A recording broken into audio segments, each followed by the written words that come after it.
ह्यः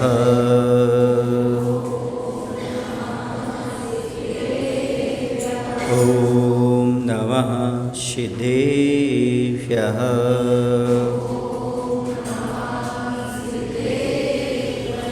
नमः श्रीवर्धमानाय निर्धूतकलिलात्मने सालोकानां त्रिलोकानां यद्विद्यादर्पणायते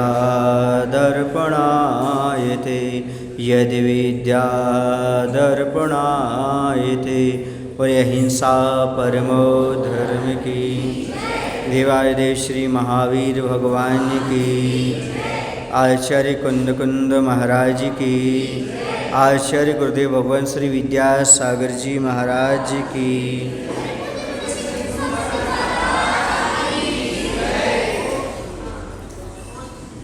कल कहा था सकारात्मक सोच का प्रभाव और नकारात्मक सोच का प्रभाव जीवन में पड़ता है। आज हम समझेंगे कि आखिरकार कुछ आवाज़ गूंज रही है।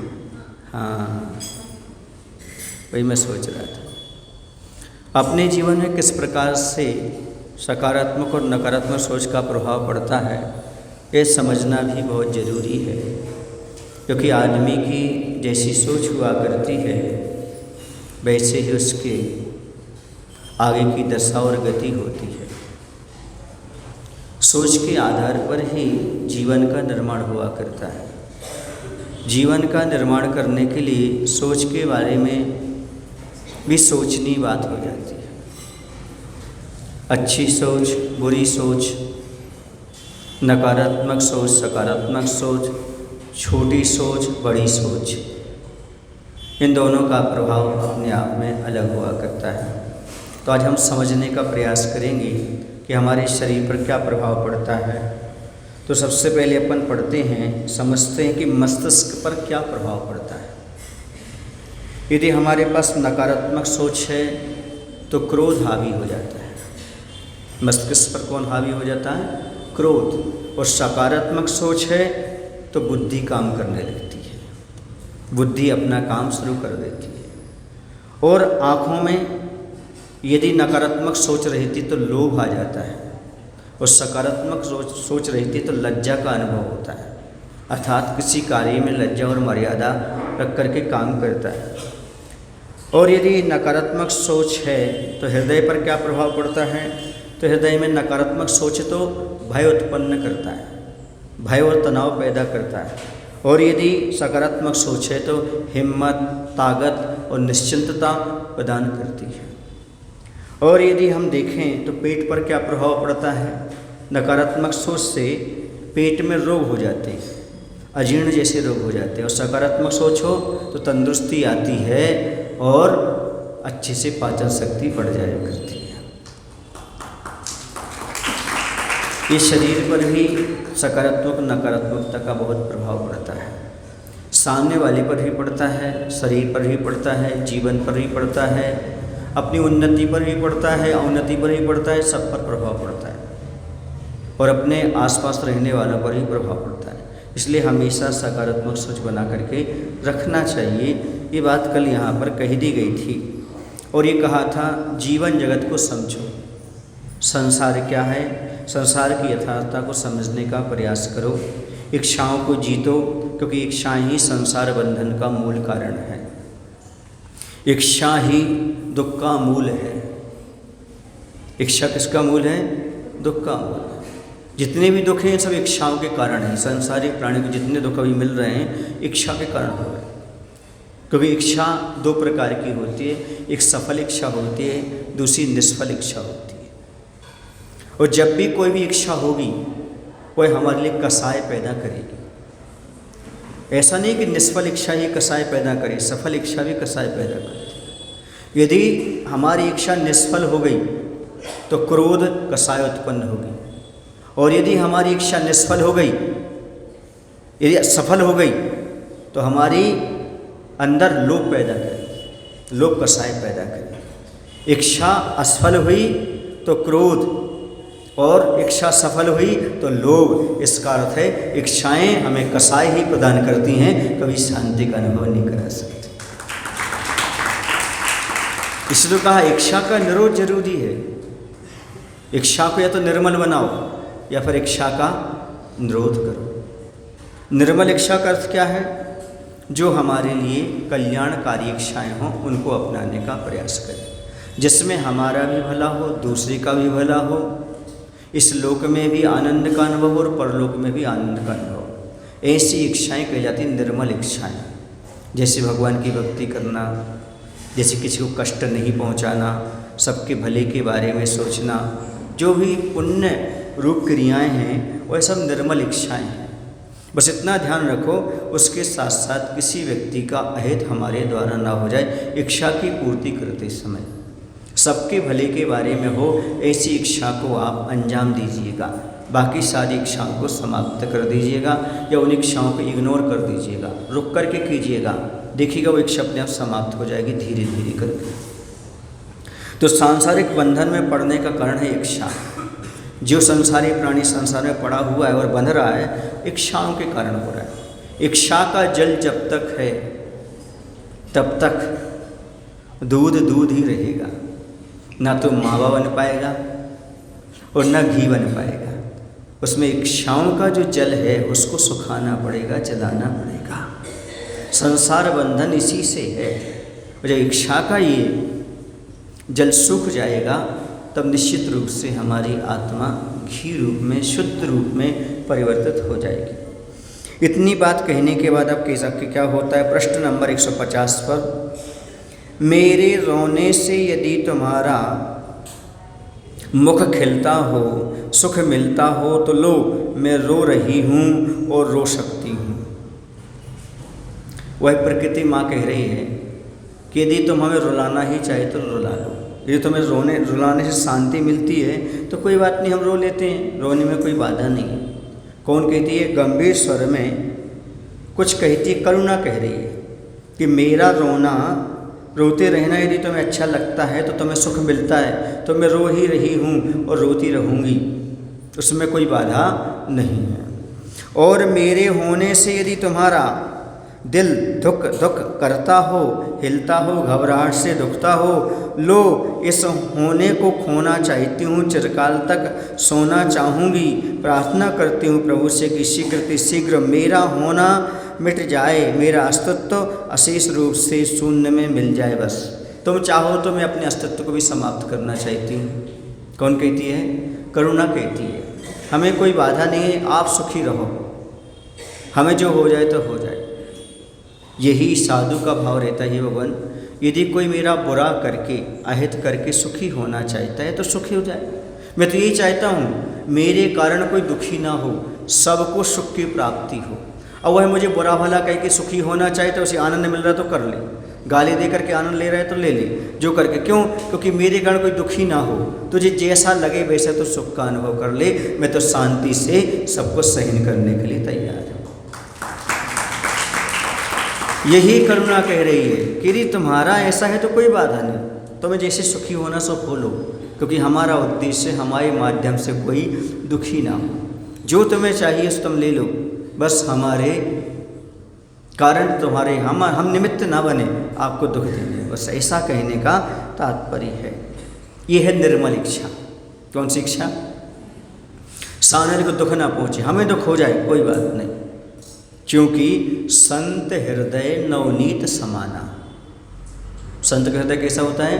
नवनीत के समान होता है। दूसरे की दुख को देख करके जैसे ही आँच पड़ती है, दुख माने आँच आती है, तो क्या होता है? वो मक्खन नद पिघलने लगता है। लेकिन इसके आगे और चिंतन है। उसके आगे चिंतन ये है कि मक्खन तो अपने ऊपर आँच आती तो पिघलता है, लेकिन साधु वो होता है जो दूसरे पर आँच आती है वो स्वयं पिघलने लगता है। नवनीत अपने दुख के लिए पिघलता है, लेकिन साधु दूसरे के दुख के लिए, पर दुख के लिए द्रवित हो जाता है। ये साधु होता है। यही सज्जन लोगों की पहचान, यही साधुओं की पहचान है कि अपने दुख के लिए आंसू नहीं आते उनको आंसू आते हैं तो दूसरे के दुख को देख करके। सच्चा सम्यक दृष्टि तो दूसरे के दुख को देख करके दुखी होता है, मोम सा पिघल जाता है और अपने दुख को सहने के लिए वज्र के समान मजबूत हो जाता है। अपने दुख कैसे सहन करता है? मजबूत होकर के सहन करता है। और दूसरे पर दुख आते हैं तो मोम जैसा पिघल जाता है।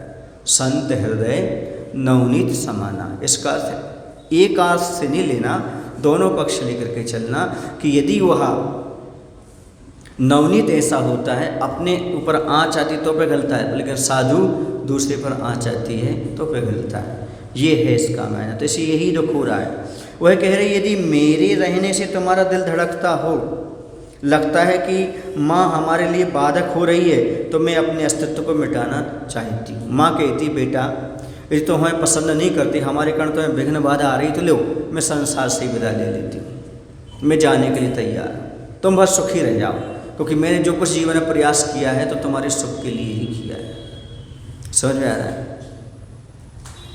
कोई बात नहीं, मैं समाप्त होने के लिए तैयार हूँ, आप सुखी रह जाओ। मैं तो चाहता हूँ मेरा अस्तित्व ही ना रहे संसार में, क्योंकि मेरे बच्चों को मेरे कारण क्या हो रही है? तकलीफ हो रही है, इसलिए मैं अपने अस्तित्व को खोने के लिए तैयार हूँ। उसने जीवन भर जो कुछ भी देखा, जो कुछ किया, अपने बच्चों के लिए किया। मैं बच्चों को जब शिक्षा देता हूँ तो एक ही बात कहता हूँ, बेटा हमेशा जब कभी भगवान से प्रार्थना करना तो भगवान से कहना, हे भगवान मेरे सपने साकार कभी मत करना। हे भगवान, बच्चों से कहता हूँ, बच्चों भगवान से प्रार्थना करना, हे भगवान मेरे सपने कभी साकार मत करना, लेकिन मेरी माँ ने जो सपने देखे हैं वो जरूर साकार करना, क्योंकि माँ के सपनों में और कोई नहीं है, उनके सपनों में मैं ही हूँ, मेरा उज्जवल भविष्य ही। इसलिए मेरे सपने साकार नहीं करना, मेरे माता पिता के सपने साकार करना। और जब माता पिता के सपने साकार होंगे, क्योंकि उन सपनों में मैं रहता हूँ, तो मेरा जीवन तो, मेरे सपने तो अपने आप साकार हो ही जाएंगे। ये उत्कृष्ट भावना समझो। ताली बजाने से पहले समझो कहा क्या जा रहा है, क्योंकि माता पिता सपने मात्र ये देखते रहते, मेरा बेटा ऐसा होगा, ऐसा बनेगा, मैं उसे ये प्रदान करूँगी, वो ऐसा करेगा, वैसा करेगा। इस प्रकार का भाव उसके अंदर हमेशा बना रहता है। उसके सपनों में कोई नहीं रहता। कौन रहता है? माता पिता रहते हैं। जैसे एक भक्त के शिष्य के सपनों में मात्र प्रभु और गुरु रहते हैं, वैसे एक सच्चे माता पिता की आंखों में हमेशा बच्चे का सपना, बच्चे का भविष्य नहीं होता। हमेशा यही विचार करते हैं। समझ आ रहा है आपको? तो अब क्या कहना है? मेरे सपने साकार मत करो, बल्कि माता पिता के सपने साकार करो। और माता पिता के सपने साकार हो गए तो तुम्हारा जीवन तो अपने आप सपने से ऊपर उठ जाएगा, स्वर्ग जैसा बन जाएगा। बनाने की आवश्यकता नहीं पड़ती, रात दिन वही सोचती रहती। देखो ना, नारी का जीवन एक बार दृष्टिपात किया जाए तो नारी के त्याग के बारे में दुनिया में कोई दूसरा नहीं है। लोग कहते हैं महाराज आप नारी जाति की प्रशंसा बहुत कम करते हो। देखो ध्यान रखो, मुख पर कभी प्रशंसा नहीं की जाती। मुख पर प्रशंसा करने से बच्चे बिगड़ जाते हैं। समझ गए ना? पीठ पीछे प्रशंसा की जाती है, और बुराई कब की जाती है? मुंह पर की जाती, ताकि सुधार आ जाए। तो नारी जाति का त्याग देखो, जब वह छोटी होती है, बेटी होती है, तब सब कुछ अपने माँ बाप के लिए और भाइयों के लिए करती है। पूरा समय किसमें देती हो? हमारे माँ बाप का, हमारे भाई का, परिवार का अच्छा हो। ठीक है ना? थोड़ी और बड़ी होती है तो माँ बाप की जगह वो थोड़ी सी भाई से ज़्यादा या अपनी और बहन हो छोटी बड़ी, उसके प्रति उसका ज़्यादा समर्पण रहता है, उसके लिए करती रहती है। जब उसकी शादी होती है तो शादी होने के बाद पति के बारे में सोचने लगती है, सब कुछ पति के भले के बारे में सोचती है, और यहाँ सास ससुर को भी संभालने का भाव करती है। और जब माँ बन जाती है तो पूरा जीवन बच्चों के लिए निकाल देती है। नारी जाति पूरे समर्पण के साथ जीती है। बचपन से लेकर के बुढ़ापे तक वह दूसरों के लिए ही जिया करती है, अपने लिए नहीं जीती। वो हमेशा किसके लिए जीती है? वही सही मायने में नारी है, बाकी वह नारी नहीं है। बाकी तो वो मैं कैसे बोलूँ ऐसे। तो नारी की परिभाषा ने बता दी, जो बचपन से लेकर बुढ़ापे तक दूसरों के लिए करे तो उसी का नाम नारी है। और ना अरी, जिसका दुनिया में कोई अरी माने शत्रु नहीं होता, उसी का नाम नारी है, उसी का नाम नारी है। क्योंकि जब समर्पित रहते दूसरों के लिए करते तो उसका शत्रु कौन बनेगा? ना अरी, जिसका कोई शत्रु ना हो उसका नाम क्या है? नारी। इसलिए शत्रु पैदा नहीं होते क्योंकि सबका सहयोग करने वाली होती है। प्रभु से प्रार्थना करते हो कि हे भगवान मेरा जीवन समाप्त हो जाए, मेरा अस्तित्व पूर्ण रूप से आकाश में विलीन हो जाए, बस करुणा की बात सुन। प्रभु जवाब देते हुए कहते हैं, अब भगवान भी बोल पड़े। अभी तक भगवान नहीं बोल रहे थे, भगवान क्या कहते हैं तो सुनो भगवान क्या कह रहे हैं। शून्य माने यहाँ आकाश, शून्य माने क्या होता है? आकाश। इस पर प्रभु फरमाते हैं कि होने का मिटना संभव नहीं है बेटा, होना ही संघर्ष समर का मीत है, होना ही हर्ष का अमर गीत है। मैं क्षमा चाहती हूँ तुमसे, तुम्हारी कामना पूरी नहीं हो सकी हे भोक्ता पुरुष। अब यहाँ पर प्रभु कह रहे हैं देखो जिसका अस्तित्व है वह मिट नहीं सकता, क्योंकि भाव का कभी अभाव नहीं होता, और जिसका अभाव हो उसका कभी सद्भाव नहीं होता। जो प्रकृति में है ही नहीं वो उत्पन्न नहीं होगा, जो उत्पन्न हो चुका है वो कभी नष्ट नहीं होता, क्योंकि एक द्रव्य दूसरे द्रव्य में परिवर्तित तो होता है लेकिन पूर्णता कभी नष्ट होने वाला नहीं होता। इसलिए जो संसार में है समझो जो है वह पूर्णता कभी मिट नहीं सकता, यही प्रकृति का नियम है। द्रव्य कभी नष्ट नहीं होता, मिटने वाली तो पर्याय है। फिर जो होगा वही तो मोक्ष सच्चे सुख की प्राप्ति के लिए कर्मों के से संग्राम युद्ध करेगा। यह संघर्ष ही जो है, समर माने युद्ध, संघर्ष युद्ध ही है जो है अस्तित्व का परम मित्र है और सच्चे सुख का शाश्वत गान है। संघर्ष के बिना कभी जीवन में हर्ष मिलने वाला नहीं है। किससे संघर्ष करना है? कर्मों से संघर्ष करना है। समझ गए? आज तक आपने युद्ध तो लड़े हैं, लड़ाई तो लड़ी है, लेकिन सही शत्रुओं से नहीं लड़ी। अभी शत्रु का परिचय ही नहीं हुआ। जब तक शत्रु का परिचय नहीं होगा तब तक लड़ाई किससे? बाहर जो दिख रहे हैं सब शत्रु नहीं है, शत्रु तो हमारे अंदर है। काम, क्रोध, लोभ, अष्टकर्म ये शत्रु हैं। इनसे संघर्ष करो, इनसे युद्ध करो, इन्हें पहचानो कौन सा कर्म का उदय कब आता है, उसे शांति से सहन करो। ये युद्ध करना है। कर्म को देखो, देखना जानना यही सबसे बड़ा युद्ध है। संस्मरण याद आ रहा है, उस समय अमरकंटक में थे, 2003 का चातुर्मास चल रहा था, तो उस समय थोड़ी शरीर की अस्वस्थता थी। मैंने आचार्य भगवान के सामने भावना व्यक्त की, आचार्य जी इस बार मैं कर्मकांड पढ़ना चाहता हूँ, क्योंकि जो भी संघ में स्वाध्याय होते हैं तो गुरु महाराज से पूछना बताना पड़ता है कि आचार्य महाराज हम ये स्वाध्याय कर रहे हैं, इस ग्रंथ का स्वाध्याय कर रहे हैं। तो आचार्य से कहते नहीं, अभी शरीर इतना साथ नहीं दे रहा तुम्हारा, कर्मकांड नहीं पढ़ो, उसमें बुद्धि लगाना पड़ती है। एक काम करो, पद्म पुराण पढ़ो, पद्म पुराण पढ़ो। और वैसे भी कर्मकांड पढ़ने का अर्थ क्या है? जो कर्म का उदय आ रहा है उसे देखो, शांति से सहन करो, यही कर्मकांड पढ़ना है। कर्म सिद्धांत पढ़ने का अर्थ क्या है? जो कर्म का उदय आ रहा है उसे देखो, जानो, गाफिल मत हो, सहन करो, यही कर्मकांड पढ़ना है। कर्म कैसे कैसे फल देता है, कैसे उदय में आता है, कैसे बनता है, कैसे सत्ता में रह जाता है, ये से समझो। यदि कर्म का उदय आ रहा है, आप गाफिल हो गए तो पुनः कर्म का बंध हो जाएगा, और यदि आप गाफिल नहीं हुए, शांति सह लिया, तो वह कर्म आकर के निर्जरत होकर चला जाएगा, अपना फल दे के चला जाएगा, नूतन कर्म का बंध नहीं करेगा। इसी का नाम है कर्मकांड का सच्चा स्वाध्याय। ये आचार्य भगवान ने बता रहे हैं, हमारे समझा रहे हैं कि समझो तब होगा, तभी आपके लिए यह सही चीज़ समझ में आएगी। तो कर्मों से युद्ध कैसे करना आपके लिए, मोक्ष प्राप्ति के लिए, सच्चे सुख की प्राप्ति के लिए कर्मों का संग्राम, कर्मों से संग्राम, युद्ध करेगा तब काम चलेगा। किन किन से युद्ध करते हैं हम? सबसे करते, कर्मों से छोड़ करके। अनादिकाल से हमने किससे युद्ध किया? दुनिया से किया। सही शत्रु आज तक पहचान में नहीं आए। सही शत्रु क्या है? कर्म। यदि कर्म नहीं हो तो कोई कुछ हो ही नहीं, कुछ कर ही नहीं सकता, दुख ही नहीं दे सकता, परेशानी नहीं कर सकता। ये सब जो कुछ चीज़ें सामने आ रही है सब कर्म के उदय से आ रही है। इसे सबसे पहले किसे समाप्त करना है? कर्म को समाप्त करना। कर्म को समाप्त कैसे करेंगे? कर्म का उदय आया, बस उस कर्म जो कह रहा है वो नहीं करना, जो कर्म कह रहा है। जैसे वेदनी कर्म आया, वेदन करो, नहीं वो हमें नहीं करना। वो कह रहा है ऐसा गाफिल हो जाओ, गाफिल नहीं होना। बस मोह करो, नहीं करना। बस आप जीत गए, यही युद्ध है। युद्ध करने के लिए गैंती फावड़े नहीं चलाना, युद्ध करने के लिए तीर नहीं चलाना। बस कौन से तीर? आपके वैराग्य की तीर चलाओ और प्रज्ञा की छेनी चलाओ, अपने आप कर्म नष्ट होते चले। मोक्ष मार्ग में बहुत बड़ा पुरुषार्थ नहीं करना पड़ता, मात्र आत्मबल चाहिए। क्या चाहिए? आत्मबल हो तो सारा काम होता है। शांति से बैठ करके देखो, बोलना बहुत सरल है, मौन रहना बहुत कठिन। जब क्रोध आ रहा हो तब आदमी मौन रह ले, बहुत मुश्किल है।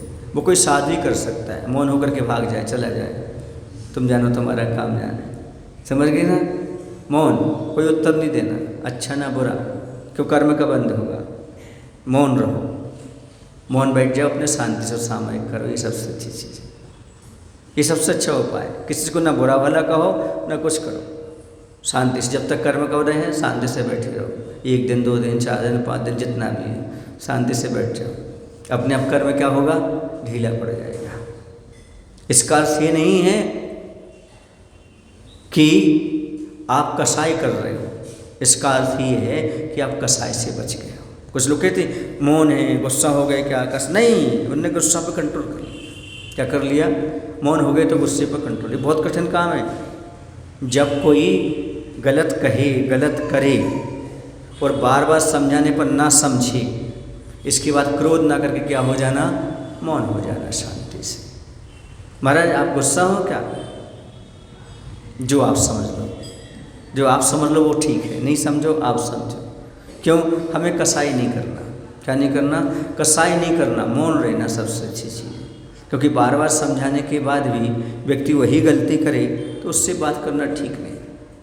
और मूर्ख से मौन रहना ही उसे जीतने का उपाय है। इसके अलावा कोई दूसरा उपाय हो ही नहीं सकता, न संसार में हुआ है न हो सकता है। इसलिए मौन। बहुत सारे लोग हमसे कहते महाराज जी इसके बारे में आप कुछ नहीं बोल रहे, इसके बारे में कुछ नहीं बोल रहे। हम एक ही जवाब देते, भैया मूर्ख के बारे में मौन रहना सबसे अच्छी चीज़ है। समझ गए? जो वर्तमान की परिस्थितियाँ चल रही हैं, जैसे बहुत सारे लोग कहते हैं आप भी कुछ बोलो, कुछ बोलो। बोलने से क्या होगा? जिनको बोलना था उन्होंने बोल दिया, उनकी आवश्यकता थी, बोल चुके। शांति से रहो, बोलने से कुछ भी होने वाला जैसा नहीं लगता। शांति शांति, ओम शांति ओम शांति। समझ गए? आया ना? कभी कभी शांति सबसे अच्छा तरीका हमें लगता है। और अशांति का बहुत ही कर्म से, कर्म है, कर्म का उदय है, ये सब चीज़ें हो रही हैं। कर्म को शांति से देखो, समझो कि आखिरकार कर्म क्या है। जिसे करना चाहिए वो करता नहीं, वो मौन रहता है। और जिसे मौन रहना चाहिए उसे मजबूरन करना पड़ता है। ये ध्यान देने की बहुत आवश्यकता है। तो यह संघर्ष ही अस्तित्व का परम मित्र है। कौन सा संघर्ष? कर्मों से युद्ध करना, संघर्ष करना, यही सच्चे सुख का शाश्वत गान है। यदि तुम सच्चा सुख चाहते हो तो किसी से मत उलझो, बस कर्मों से उलझो, कर्मों की नजरा करो, तभी तुम्हें शांति मिलेगी। जितने कर्म नजरत होंगे उतनी शांति होगी, उतने आनंद का अनुभव होगा। सामने वाले से कुछ भी नहीं। धीरज रखो, शांति रखो, सबका फल धीरे धीरे सामने आता है। ये कर्म सिद्धांत है। तुमने सह लिया तो सफल हो गए, कह दिया तो असफल हो गए। कहना ही असफलता है और सहन करना ही सफलता है। उसे जितना सहन करते जाएंगे उतना आनंद का अनुभव होता चला जाएगा। ये प्रकृति का नियम है। प्रभु की बात सुन करके करुणा अंतर्मुखी हो अपनी आत्मा से कहती है, हे भोक्ता पुरुष मैं तुमसे क्षमा चाहती हूँ कि मर मिटने की तुम्हारी इच्छा पूर्ण नहीं हो सकती। क्या? यह करुणा अंतर्मुखी वो अपनी आत्मा से कहती है, हे भोक्ता पुरुष तुमसे क्षमा चाहती हूँ कि मर मिटने की तुम्हारी यह इच्छा कहीं पूर्ण नहीं हो सकती। और आचार्य हमेशा बताते हैं कि कर्म का उदय पराये घर के समान है। कर्म का उदय पराए घर के समान, इसे भी संस्मरण मान करके चलना।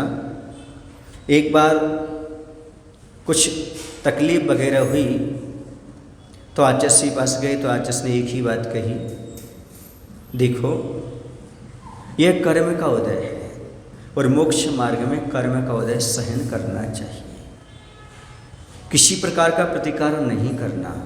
क्यों? अब आप चाहो कि हम ऐसा कर लें ऐसा कर लें, नहीं होगा। क्यों नहीं होगा? क्योंकि जैसे दूसरे के घर में अपनी नहीं चलती, सामने वाला जितना खिला दे पिला दे, जहाँ सुला दे, जहाँ रख दे, वो कहे भाई इतने बजे भोजन मिलेगा, ठीक है, उतने बजे भोजन करेंगे, और कहे यहाँ शयन करो, व्यवस्था कर दे। अब आप मांगेंगे नहीं, स्वाभिमानी है तो कि नहीं हमें ऐसी व्यवस्था दो, हमें ऐसे दो, वो गर्म खिलाए तो गर्म, ठंडा खिलाए तो जहाँ रखे वहाँ आपको रहना पड़ेगा, क्योंकि आप पराए घर गए हैं। तो जब भी पराए घर में जाओगे उसमें अपनी नहीं चलेगी, उसी की चलेगी। ऐसी कर्म को दे में अपनी नहीं चलती, कर्म की ही चलती है जैसे। इसलिए कर्म का उदय पराए घर में है हम अभी, ऐसा मान करके चलो। जैसा हमें जो मिल जाए उसे स्वीकार कर लो, वहाँ अपनी नहीं चलेगी।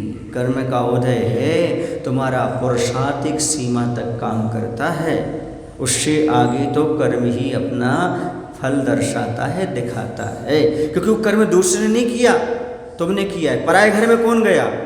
तुम गए हो पराए घर में, पराधीनता तुमने स्वीकार की है। कर्म किसने बांधा है? तुमने बांधा है। इसलिए अब वह पराधीनता आपको स्वीकार करना पड़ेगी। और कर्म किसे कहते हैं? जो आत्मा को परतंत्र करे, बांधे, वही उसी का नाम कर्म है। हम सभी लोग कहाँ रह रहे हैं अभी? पराए घर में। क्योंकि अभी जब तक कर्म का उदय है तब तक समझो हम कौन से घर में रह रहे हैं? पराए घर में। इसमें हमारी चलने वाली नहीं है। वो जो कर्म का उदय है तो हमें भोगना ही पड़ेगा, ये ध्यान रखो। आगे सावधानी रखो कि पराए घर में हमें ना जाना पड़े। तो आत्मा का ध्यान करो, अपने घर में रहो, ये प्रैक्टिस करो, हमेशा अपने घर में रह जाओ, पराए घर में जाना नहीं पड़ेगा। अपना घर बनाओ, अपना घर बनाओ। अपना घर कौन सा है? आत्मा का जो संयम, तप, त्याग, रत्नत्रय, इसका घर बनाओ, फिर आपके लिए पराए घर नहीं जाना पड़ेगा। ये संस्मरण हो गया। किसी कवि ने लिखा भी, हम तो कबहु न निज घर आए, हम तो कबहु न निज घर आए, पर घर फिरत बहुत दिन बीते, नाम अनेक धराए, हम तो कबहु न निज घर आए। उन्होंने कहा हम तो कभी अपनी आत्मा में आए नहीं, निज घर में आए नहीं, हमेशा पर घर में भटकते रहे, अर्थात पराए घर में, कर्म के उदय में यहाँ वहाँ भटकते रहे। कहीं मनुष्य गति में गए, त्रियंच में, देव में, कहीं ना कहीं भटकते रहे। अपने घर में, आत्मघर में हम आए नहीं कभी। बहुत नाम धराए हमने, इस नाम से प्रसिद्ध हुए, इस नाम से प्रसिद्ध हुए, जबकि आत्मा का राम कोई नाम नहीं होता। अपना नाम है आत्मा राम। इस पर्याय के कारण हो रही है बदनाम। कहीं देव, कहीं नारकी, कहीं त्रियंच, कहीं स्त्री, कहीं पुरुष, कहीं हाथी, कहीं घोड़ा, कहीं जानवर, इस रूप में पर्यायकरण बदनाम हो रही है। अपना नाम तो है आत्मा नाम, पर्याय के कारण हो रही बदनाम। अब पर्याय को गौण करो, हो जाओ अपने में, बन जाओ आत्मा राम। अपना नाम आत्मा राम। सोचो, विचार करो, अपना नाम आत्मा नाम। बाहर निकल के मत बोलना। कोई पूछे आपका क्या नाम है, बोलना आत्मा नाम। कहाँ रहते हो? आत्मघर में। ये चिंतन है, अपने आप में विचार करनी है, सोचनी है कि तो सब कर्म की वजह से यहाँ वहाँ भटक रहे हैं, अभी तक आत्मघर में नहीं। एक दिन मैंने कहा था, मुनि महाराज बेघर होकर भी अपने घर में, बेघर होकर, उनका कोई घर नहीं है पर अपने घर में, आत्मघर में हैं। और आप घर वाले होकर के भी बेघर हैं, अपनी आत्मा से आप बेखबर हैं। क्योंकि साधु परमेश जी अपने घर में रहते हैं, आत्मघर में रहते हैं, जिन्हें आचार्य ने आत्मघर कहा। और आप जिसमें रहते हो पौद्गलिक घर है, वो आपका है ही नहीं। आप घर वाले होकर भी बेघर हो, और हम बेघर होकर भी आत्मघर में। साधु परमेश जी का ये अपने आप में अलग है। तो कह रहे, इस प्रकार से कह रहे हैं कि क्षमा करो, मरने मिटने की बात मत करो। क्यों? क्योंकि किसी का अस्तित्व कभी समाप्त तो नहीं हो सकता। इससे इस लेखनी का गला भी भर आया माँ का समर्थन करता हुआ। कभी किसी दशा पर इसकी आँखों में करुणाई झलक आती है और कभी किसी दशा पर इसकी आँखों में अरुणाई झलक आती है। क्या करूं, विश्व की विचित्रता पर रोऊं या हंसूं। अब कह रहे हैं कि प्रकृति माँ की दशा देखकर लेखनी का भी गला भर आया। जो लेखनी लिख रही है ना, उस लेखनी का भी गला भर आया है और वह माँ की बातों का समर्थन करते हुए कह रही है कि विश्व की विचित्रता को देखकर कभी तो दया आती और कभी तो गुस्सा। क्या करूं, हंसूं कि रोऊं, समझ नहीं आता इस संसार की दशा देखकर। मैंने एक दिन कहा था, आप लोगों को ध्यान हो तो, कि हंसते में दो आंसू आते हैं, तस्वीरें दो दिखलाते हैं। रोज़ जनाजे होते हैं, रोज़ बारातें होती हैं, और हंसू के रोऊं। ये संसार पर नहीं समझता क्यों नहीं? अनित्य संसार है। बारात भी करता जा रहा है, यहाँ मातम भी देखता जा रहा है, फिर भी हुआ है राग रंग में फंसता जा रहा है। इस पर हंसू के रोऊं, कुछ समझ में नहीं आता। और दूसरी बात, जो गए सो आवन के नहीं, जो रहे सो जावन हार। कौन बेचारे रोइए, हंसिए कौन बेचारे। समझ में आ रहा है? जो गए सो उनके लिए क्यों रोऊं, है ना? वो गए सो आने के हैं नहीं, और जो रहे हैं तो वो भी एक दिन जाने वाले। यदि हम वो चले गए तो रोने लगे तो ठीक नहीं, और जो रह गए उन पर हंसने लगे तो क्या दिक्कत है? नहीं भैया, जो गए सो रो नहीं, वो आने वाले नहीं हैं। रोने से आ जाते तो फिर भी रोना सार्थक है। और जो भी यहाँ हैं ये भी जाने वाले हैं, तो हंसे किस बात पर? समझ गए हैं क्या? जो गए सो आवन के नहीं, रहे सो जावन हार। कौन बेचारे रोइए, हंसिए कौन बेचारे। किसके लिए रोना, किसके लिए हंसना? गंभीर हो जाओ, अध्यात्म में चले जाओ। रोना धोना बंद कर दो, हंसना बंद कर दो, राग देश बंद कर दो। हर्ष विषाद से ऊपर गे गायक संबंध बना करके रहो इस संसार में। गे गायक संबंध बनाओ। कोई यहाँ पर शाश्वत नहीं, जो गया सो आने वाला नहीं, रहा सो जाने वाला है भैया। और सुना दूँ आपको, रोगी मरे वैद्य मरे, मरे जलावन हार। रोगी मरे वैद्य मरे, मरे जलावन हार। देखन हारे बेमरे, ज्यों कहते हो संसार। जो रोगी थे, उन रोगी के इलाज कर रहे थे, वो वैद्य भी चले गए। मतलब वैद्य जो इलाज कर रहे तो रोगी तो चले गए, लेकिन जो इलाज करने वाले थे वो वैद्य भी चले गए। और जो जलाने गए थे वो भी चले गए, जो देखने गए थे, देख रहे थे, वो भी चले गए। लेकिन संसार ज्यों कहते हो इसे देखो, कहाँ रोते हो, कहाँ हर्ष करते हो। समझो, विचार करो इस संसार की प्रकृति कैसी है। तुम लोगों ने कभी सोचा, विचार किया? बताते अभी एक हार्ट स्पेशलिस्ट था, कोई हार्ट स्पेशलिस्ट। उसने कितने हार्ट ठीक किए थे, कितने लोगों के। उसको भी अटैक आ गया, वो भी चला गया। तो क्या कह रहा हूँ, रोगी मरे वैद्य मरे, मरे जलावन हार। देखन हारे बेमरे, ज्यों कहते हो संसार। क्या करें, किस पर हंसें? वैद्य इलाज कर रहा है, वो भी जा रहा है, सब जा रहे हैं संसार में। कोई टिकने वाला नहीं है। जो जलाने गए थे वो भी चले गए, जो देखने गए थे वो भी चले गए। अब तुम किसके लिए हंस रहे हो, किसके लिए रो रहे हो?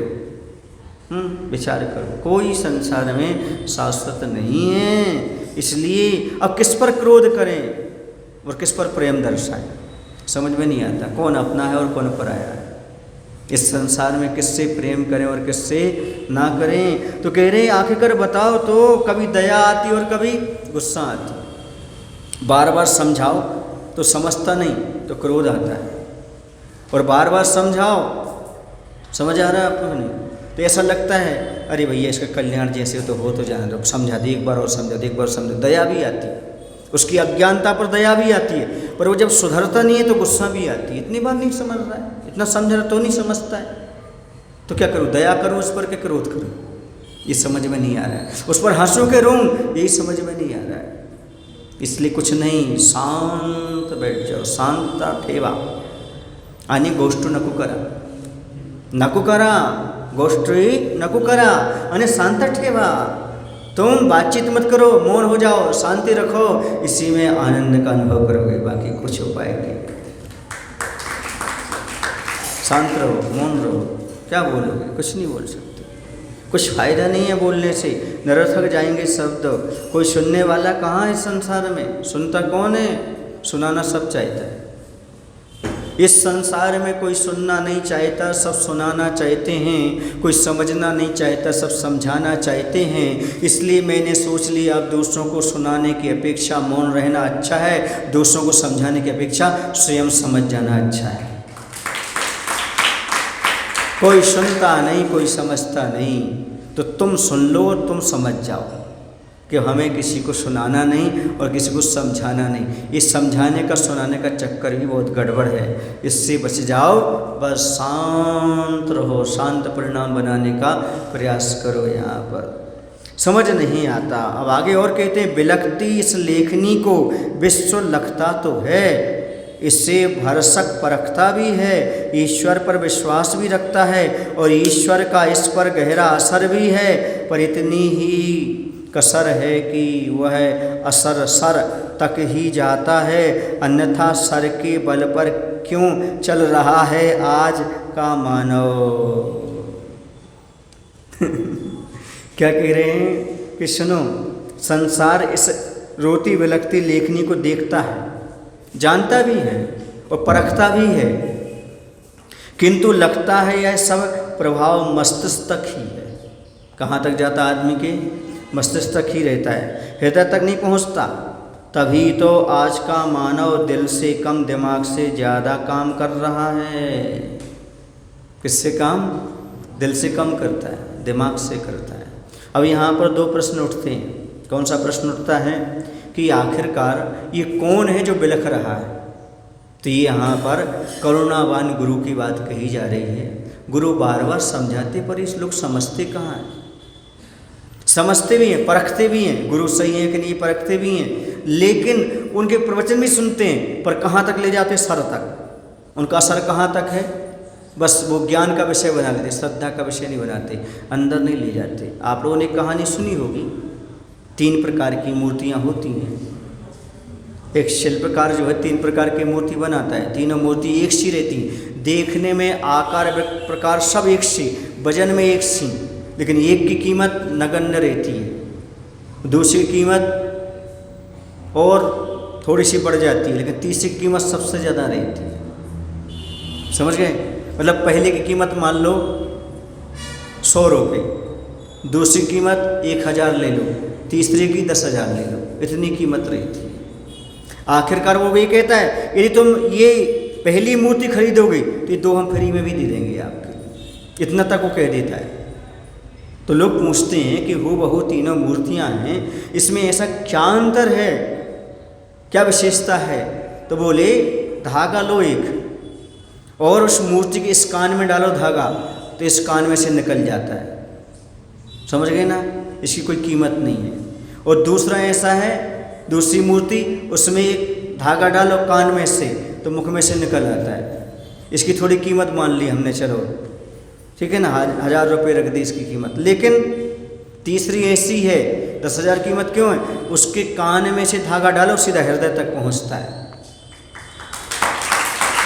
इसका मायना स्पष्ट है, एक उपदेश सुनकर के जो इस कान से सुनता, इस कान से निकल देता है, नड़ी फुंकड़ी सोनाली क्रून तिक्रून गेले वारी, मराठी में कहते इस कान से वो क्या करता है, सुनार मुख से फूंकता है, नड़ी में से नड़ी फुंकड़ी सोनाली, यहाँ से फूंकता है, यहाँ से हवा निकल जाती है। ऐसे ये इस कान से सुनता है, उस कान से निकाल देता है, इसकी कोई कीमत नहीं। एक ऐसा है जो सुनता है और दूसरे को सुना देता है, दूसरे की कोई कीमत नहीं।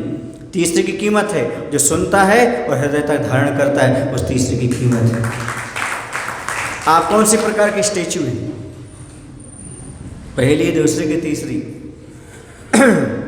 तीसरी तो बहुत कम दिखते हैं, संसार में बहुत बिरले हैं जो सुनकर के हृदय तक ले जाएं, धारण करें।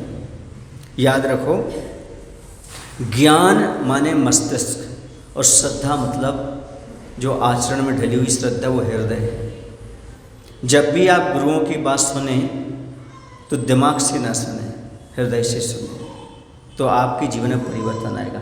जिन जिनने सर का विषय बनाया है, अतः सर तक असर हुआ है, वो कुछ भी नहीं कर पाए जीवन में, लेकिन प्रवचन का असर जिनके हृदय तक गया है, उनका हृदय परिवर्तन हुआ है, वो आचरण की ओर बढ़ गए। तो सर का असर सर तक नहीं रहना चाहिए, सर के प्रवचन का असर हृदय तक जाना चाहिए। हृदय श्रद्धा का प्रतीक है, आचरण का प्रतीक है, और मस्तिष्क मात्र किसका प्रतीक है? ज्ञान का प्रतीक है। एक बार बिहार चल रहा था तो 2-3 महाराज हम लोग पीछे पीछे आचार्य के चल रहे थे, तो डिस्कशन करते चले जा रहे थे। महत्वपूर्ण ज्ञान है कि श्रद्धा है, कि श्रद्धा है कि ज्ञान है। आचार्य बड़े गौर से सुनते जा रहे होंगे, हम लोग समझ रहे थे कि आचार्य ध्यान नहीं दे रहे, आगे आगे आचार्य चल रहे, हम लोग चर्चा करते चले जाते पीछे। तो मैंने एक बात कही, हमने कहा ज्ञान जो है ये मस्तिष्क का आयाम है। ज्ञान मस्तिष्क का आयाम है, आयाम माने कसरत, और श्रद्धा हृदय का आत्मराम है। जैसे ऐसा बोला, आज 30 सेकंड के रुक गए, बिहार का तो रुक गए, बोले किंतु क्या बोला, फिर से बोलना, किंतु क्या बोला, फिर से बोलना। मैंने कहा जैसे हम लोग आपस में चर्चा कर रहे हैं, आपको सुनाई दे रही है? हाँ, मैंने पूरी चर्चा सुन ली। बहुत अच्छा बोला तुमने। क्या बोला? कि जो ज्ञान है वो मस्तिष्क का आयाम है, इससे कसरत होने वाली है, कोई लाभ होने वाला नहीं है। लेकिन जो क्या है, जो श्रद्धा है वो हृदय की है, वो है आत्मराम है, उसी से कल्याण होने वाला है। हृदय में जो श्रद्धा जगाएंगे, आचार्य से कहते हैं, उसी का कल्याण होने वाला है। जैसे आपके हृदय में श्रद्धा जगी, मस्तिष्क का आयाम तो अपने आप काम करने लगे, उसे जरूरत नहीं है ज़्यादा करने की। यानी जो तुम्हारे पास ज्ञान है वही सम्यक बन जाएगा। जब तुम्हारे पास श्रद्धा आ जाएगी तो ज़्यादा ज्ञान प्राप्त करने की आवश्यकता नहीं पड़ेगी। आचार्य भगवंत बता रहे, उस समय समझा रहे। तो कई बार तो आचार्य के सामने जोर से बोलना पड़ता है, ताकि आचार्य के कान तक पहुँच जाए और वहाँ से कुछ न कुछ शिक्षा मिल जाए। समझ गए ना? इसलिए भी कभी कभी जोड़ना पड़ता है, बोलना पड़ता है। आचार्य नहीं ऐसा नहीं, ऐसा ऐसा नहीं, ऐसा, तो सुधार कर देते हैं। यदि गलती हो तो सुधार कर दे, और सही है तो उसकी और व्याख्या कर देते हैं। आचार्य से कहते हैं तुम लोग भूमिका जमाते हो, हम प्रवचन कर देते हैं। तो ऐसी भूमिका कुछ ना कुछ बोलो आचार्य सामने, गलत या सही। यदि गलत होगा तो अपन को सुधार मिलेगा, और अच्छा होगा तो और पूर्ण विषय होता चला जाएगा। इसलिए उनके सामने कुछ ना कुछ विषय ऐसे चलते रहते, रखते रहते व्यवहार में। जैसे मान लो आचार्य गंभीर बोल नहीं रहे, तो कुछ अपन चर्चा शुरू कर दो, तो कहीं ना कुछ आचार्य से कुछ मिल जाता है, वहाँ पर मालूम पड़ जाता है कैसा है क्या है। ये तरीके होते हैं बड़ों के बुलवाने के लिए। क्या होता है, बड़े बोल नहीं रहे हो ना कुछ ऐसी बात करो, ताकि वो नहीं ऐसा नहीं, समझाने के लिए वो आपके लिए कुछ ना कुछ बोलेंगे। आए समझ में? तो ज्ञान और श्रद्धा में बहुत अंतर है। समझे? ज्ञान कितना भी प्राप्त कर ले, यदि श्रद्धा नहीं है तो सम्यक होने वाला नहीं है। ज्ञान सम्यक तभी होगा जब श्रद्धा हमारे पास जागेगी। समझ आ रहा है? इसलिए उस श्रद्धा को जगाना बहुत जरूरी है। अब आगे कहते हैं, और भी आगे बढ़ रहे अपन, तो कहते हैं कि आज का मानव सर के बल पर चल रहा है, यानी ज्ञान को ही सब कुछ मान के चल रहा है, ज्ञान पर ही आधारित हो गया है। सर के बल पर चलना मतलब ज्ञान को ही सब कुछ मान के चल रहा है। इसके चरण अचल हो चुके हैं माँ। इसके चरण अचल माने आचरण में वो स्थिर हो गया, जितना है उससे आगे बढ़ना ही नहीं चल रहा। पैरों के बल नहीं चल रहा, किसके बल चल रहा है? सिर के बल। मतलब ज्ञान से ही सब कुछ प्राप्त करना चाहिए था। ज्ञान ही मोक्ष है, ज्ञान ही संयम है, ज्ञान ही सब कुछ है, ज्ञान ही धर्म है, ज्ञान ही वेद विज्ञान है, ज्ञान ही मोक्ष मार्ग है, ऐसा मान के चल रहा है। चरण तो उसके अचल हो गए, माने चारित्र की ओर तो आज आदमी बढ़ना ही नहीं चाहता, चारित्र को तो स्वीकार करना ही नहीं चाहता। जबकि लिखा है, ज्ञान दीप तप तेल भर, घर सोधे भ्रम छोर, या विधि विन निकसे नहीं, बैठे पूरब चोर। ज्ञान के दीपक में तप का तेल भरो, इच्छाओं का पानी मत भरो। यदि ज्ञान के दीपक में इच्छाओं का पानी भरोगे तो दीपक से प्रकाश नहीं होगा। फिर जो अंदर कर्म बैठे हैं वो कर्म न पहचान पाओगे, न दूर कर पाओगे। जब ज्ञान के दीपक में तपस्या का तेल भरोगे तो कहाँ कहाँ कर्म है वो समझ में आएंगे, तब कर्म की निजरा कर पाओगे, तभी कर पाओगे। उसके बिना संभव नहीं है। कर्म की निजरा करना चाहते हो तो इच्छाओं पर निरोध कंट्रोल करना प्रारंभ कर दो। जितना जितना वह सूखता जाएगा पानी, फिर तप का तेल भरो उसमें, तभी आपका ज्ञान दीपक है। वरना तो खप्पर है, कोई काम का नहीं। खप्पर जानते, वो कोई काम का नहीं होता, और फूट जाए तो किरकिरा और बन जाता, किरकिरी कर जाता। खुद भी किरकिरा हो गया जीवन और दूसरे के जीवन भी किरकिरा कर देता है। बर्तन मांजने के काम आता है और कोई काम में नहीं आता। इसलिए इस बात को हमेशा ध्यान रखो। कौन सी बात को? ज्ञान के दीपक में तप का तेल भरो, तभी जाकर के केवल ज्ञान प्रकट हो सकता है। इसके बिना केवल ज्ञान की उत्पत्ति संभव नहीं है। आचरण को अपनाओ, आचरण के बिना नहीं। सर के बल मत चलो, मात्र ज्ञान के आधार पर जिंदगी मत निकालो। पैरों पर चलना सीखो, पैरों पर चलो, वरना तुम्हें दुनिया उल्टी नजर आएगी। जो ज्ञान के कर रहे हैं उन्हें सही धर्म में उल्टा नजर आ रहा है। क्यों? क्योंकि जब आदमी उल्टा चलने लगता है तो स्वयं के तो पैर होते हैं ऊपर और सर नीचे, और दुनिया उसे उल्टी दिखती है। वो लगता है उसकी, अरे ये तो पैर ऊपर नीचे ऐसा दिखाई देता है। स्वयं उल्टा है और दुनिया उसे उल्टी नजर आती है। तो सर के बल पर चलने वाले देख लेना प्राय करके, मछली को ऐसे ही मालूम पड़ता है जैसे आदमी उल्टा हो। क्यों मालूम पड़ता है? कि मछली पानी में रहती है, उसकी परछाई पड़ती है उसमें, किसमें? पानी में। तो समझती उसके पैर ऊपर होते हैं और सर नीचे होता है। हाँ, क्योंकि वह है पानी में रहने वाली मछली। इसी प्रकार ज्ञान की बात करने वाले आचरण वालों को हमेशा उल्टा ही मान के चलते हैं।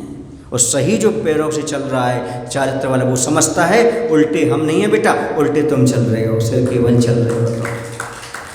आपको पैर के बल भी चलना सीख लेना चाहिए। बोली महावीर भगवान की जय। आचार्य विद्यासागर जी महाराज। हे प्रभु, हम सभी को इतनी शक्ति देने की कृपा करो ताकि हम अपने जीवन में सकारात्मकता के साथ अपनी इच्छाओं पर कंट्रोल कर सकें, इच्छाओं को निर्मल बना सकें, और कर्म के उदय में पराए घर जैसे जो कुछ मिले शांति से स्वीकार करें, वहाँ पर किसी प्रकार की आकुलता न कर सकें। ऐसी शक्ति, ऐसी बुद्धि देने की कृपा करो। नमो शिवाय। जावाणी के ज्ञान ते सूझे लोकालो, सोवाणी मस्तक धरो सदा देते हूँ रो।